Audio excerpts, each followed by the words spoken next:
L'Ontario a établi un autre record de cas de coronavirus ces dernières heures. La province a par le fait même franchi la barre des 15 000 cas actifs, un moment critique dans la lutte contre la pandémie, selon la ministre de la Santé.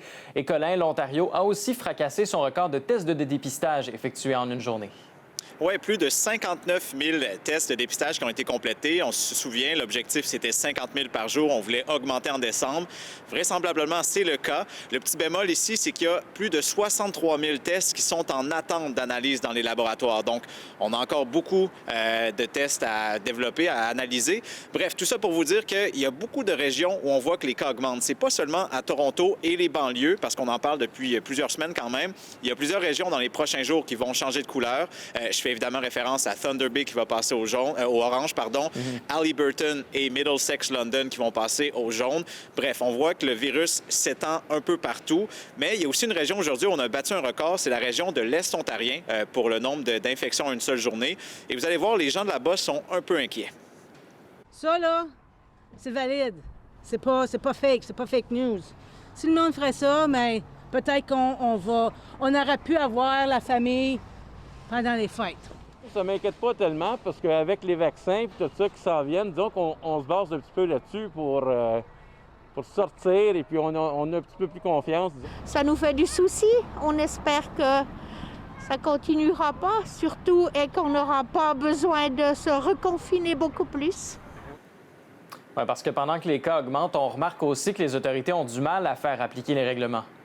Oui, ça devient de plus en plus difficile. Il y a des voix qui s'élèvent ici à Toronto. Je vais prendre l'exemple de Toronto parce qu'à Toronto, vous avez seulement 200 agents municipaux qui s'occupent de surveiller tous les commerces, tous les restaurants par rapport aux mesures sanitaires. C'est un peu difficile de faire respecter que ça soit respecté. En fait, il y a 90 des agents qui s'occupaient de la COVID au mois de mars. Là, c'est 60 des agents parce qu'il y a d'autres services qui ont ouvert. Et la plupart des plaintes qui sont émises à ces services-là, elles résultent en des avertissements écrits aux réfractaires. Bref, il y a des gens qui trouvent que ça devrait changer parce que vraiment, on le voit dans les chiffres, c'est inquiétant ce qui se passe. Il y a justement un conseil municipal qui demande plus de ressources. On peut le regarder. I think the residents feel that they're not taken seriously, and that leads to a certain level of frustration.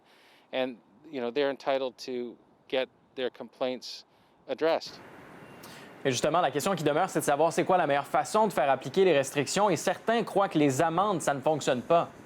Oui, il y a des gens qui pensent que c'est la sensibilisation avant tout. Il faut que les gens comprennent pourquoi il faut effectuer des actions, respecter des consignes. On regarde une psychiatre là-dessus.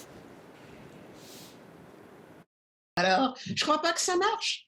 Je crois malheureusement, la seule façon, c'est vraiment l'éducation pour que les gens pensent que c'est dans leur propre intérêt de prendre les masques, qu'ils comprennent vraiment que c'est dangereux, pas juste pour les autres, mais pour eux-mêmes.